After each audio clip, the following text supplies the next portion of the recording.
ចាស់ប៉ិតនៅទីនេះបងប្អូនអ្នកគ្នាបានឃើញតុក្កតាដ៏គួរឲ្យស្រឡាញ់ពីអ្នកម៉ែកូនរូបហ្នឹងគឺទទួលបានជាង 400k នៅក្នុង TikTok ហើយក៏ឃើញបងប្អូនយកទៅផុសបន្តច្រើនមែនតើ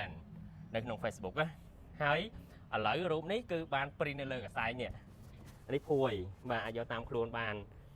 បាទហើយនៅមានកសែងមួយទៀតហើយនៅមានកសែងមួយទៀតនេះស្អាតមែនតើខ្ញុំបានព្រៀនលើកសែងនៅលើភួយជូនម៉ាម៉ាទុកជាអនុស្សាវរីយ៍អូខ្ញុំពិតជាស្រឡាញ់មែនតើហើយព្រិនបានស្អាតណាបងប្អូនទាំងគ្នានៅថ្ងៃ11ខែឧសភានេះគឺជាទិវា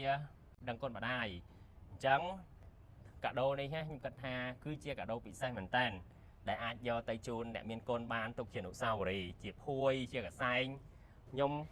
ពិតជាស្រឡាញ់ខ្លាំងមែនតើហ្មងនេះ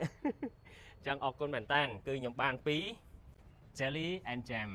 អញ្ចឹងអាចតាក់ទងគាត់បាននេះគាត់នឹង print ឲ្យស្អាតខ្លាំងមែនតើអញ្ចឹងកាដូមួយនេះគឺជាកាដូដ៏ពិសេសសម្រាប់ខ្ញុំជូនដល់អ្នកមានគុណរបស់ខ្ញុំអត់ថាមួយថាមួយ